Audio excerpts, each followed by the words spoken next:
రాహుల్ గాంధీ ఆదేశం లేకుండా రేవంత్ రెడ్డి గారు ఇక్కడ ఈ నిర్ణయాలన్నీ చేస్తాడా అధ్యక్ష?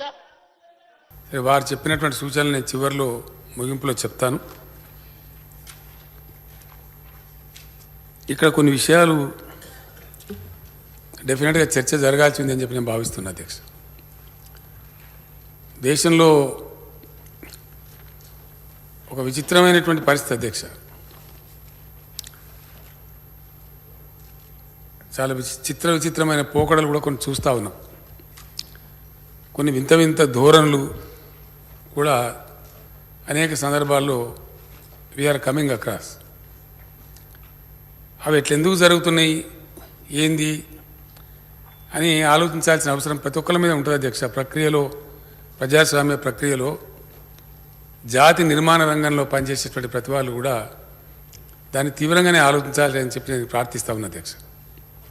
ఏదో ఆషామాషిగా తూకిత్తా మైకిత్తా పార్టీ ఈ పార్టీ అట్లాంటి ఆ పార్టీ ఇట్లాంటి కాకుండా దేశంలో చెలరేగుతున్నటువంటి ధోరణులు, ప్రజల ఆలోచనలు నెరవేర్చబడకుండా మిగిలిపోయిన ప్రజల యొక్క ఆకాంక్షలు, ఆశలు,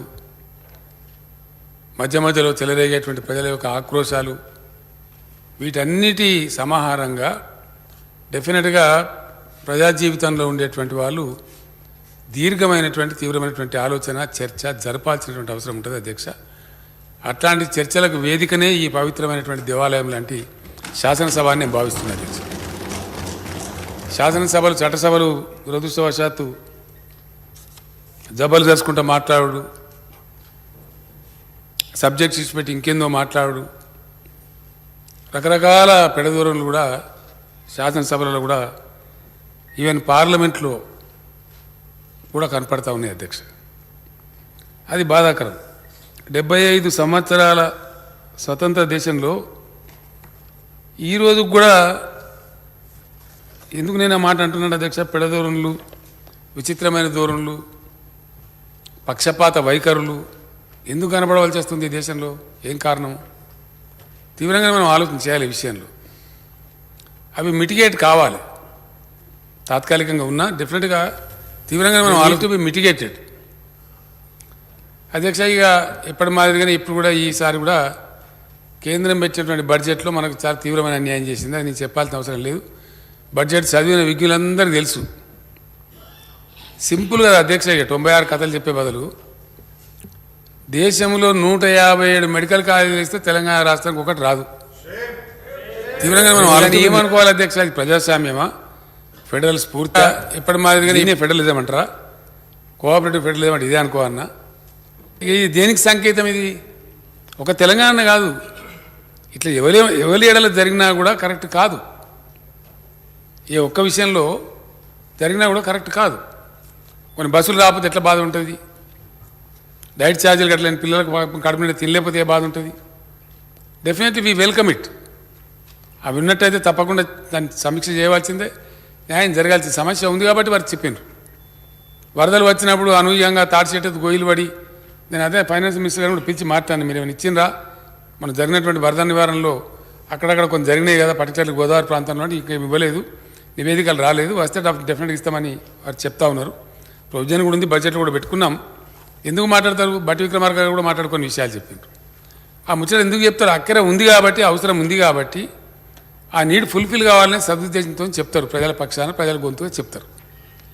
అట్లనే ఓ రాష్ట్రం కూడా ఇంత దారుణంగా, ఇంకా ఘోరమైందంటే అధ్యక్ష, జరగకూడనటువంటిది. I'm sorry. ఇంత విశాలమైన భారతదేశంలో ఇంత డెమోక్రసీ మెచ్యూర్ అయిన తర్వాత, 75 సంవత్సరాల ప్రజాస్వామ్యం పరిడవిల్లిన తర్వాత, సింపుల్ అధ్యక్ష, చాలా సింపుల్. మన ఫైనాన్స్ మినిస్టర్ కూడా చాలాసేపు మాట నేను టీవీలో చూసాను. ఒక ఆంధ్రప్రదేశ్ విభజన జరిగింది, లోకమందరికి తెలుసు. మనం రాష్ట్రం నుంచి విడిపోయినాం. ఒక 495 కోట్ల రూపాయలు మనకు రావాల్సినవి వాళ్ళ ఖాతాలు వేసింది అధ్యక్ష. అవి మాకి ఇప్పింది ఆయన అడగబట్టి 7 ఏళ్ళు అవుతుంది. 7 ఏళ్ళ అధ్యక్ష. ఇది బయట చెప్పుకుంటే ఏమంటారు నాకు అర్థం కాదు. ప్రపంచ బ్యాంక్ ఇక్కడ తెలిస్తే మనం కొట్టెలు కొడతారు, అటకాలు రాని కూడా రానియరు. ఇది కూడా సమస్యనే ఈ దేశంలో. మనకు రావాల్సినవి వాళ్ళే చెప్తారు, మీయే కరెక్టే అటు చేసినాము, కరెక్ట్ చేస్తామని. 7 సంవత్సరాల నుంచి అడిగిపోయిన రికార్డు లాగా. అంటే ఇంత చీప్గా గిట్లా దేశం జరపబడడం అనేది ఇక అది ఏది లేదు కదా అధ్యక్ష. ఇక ఎట్లా ఉందంటే ఇంక ఉల్టా మేము ఇయ్యం కాక ఇయ్యం ఏం చేస్తారో చేసుకపోయినా అన్నట్టు. ఎందుకంటే కిరణ్ కుమార్ రెడ్డి గారిని ఒక ముఖ్యమంత్రి ఉండే ఇదే సభలో నేను నిలబడి మాట్లాడిన ఆయన హరీష్ వీళ్ళంతా గడబడి చేసి ఆ రోజు మాకు తెలంగాణకు నిధులేవి మాకు కథ ఏది అని గడబడి చేస్తుంటే మీరు ఎక్కదక్క మాట్లాడితే ఒక పైస కూడా పెట్టపోయి ఏం చేస్తావో చేసుకోన్నారు. ఏం చేసుకుంటే ఇప్పుడు యాడికి వచ్చింది అధ్యక్ష? యాడికి వచ్చింది? ఏం చేస్తావో చేసుకుంటే ఒక ఆడికి వస్తుంది.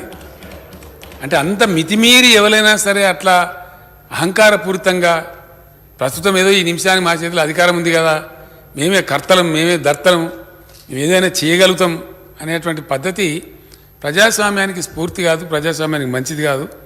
దాన్ని ఎవరు కూడా మెచ్చుకోరు. అది ఎందుకు కూడా పనికి రాదు అధ్యక్ష. దురదృష్టం. ఈరోజు ఏంది అధ్యక్ష, మాటలు ఇక కోటలు దాటిపోయి పెద్ద గందరగోళం.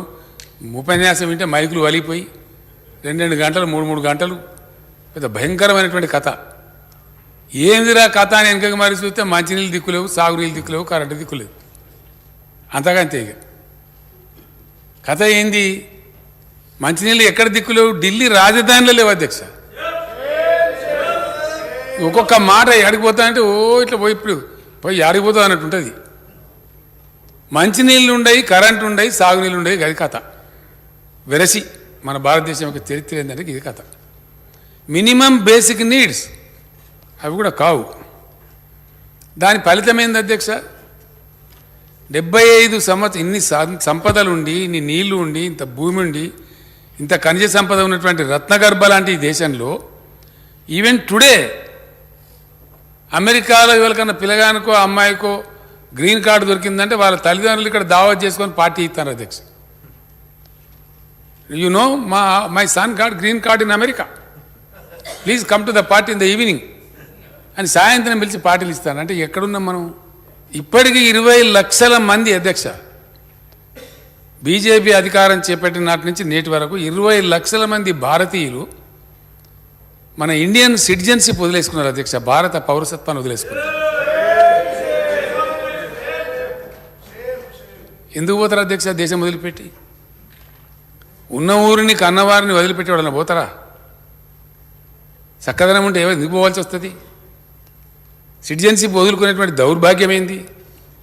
వేరే దేశంలో పౌరసత్వం దొరికితే దావతులు చేసుకునే దౌర్భాగ్యం ఏంది? అసలు ఏం జరుగుతుంది ఈ దేశం? భయంకరమైనటువంటి పరిస్థితి అధ్యక్ష.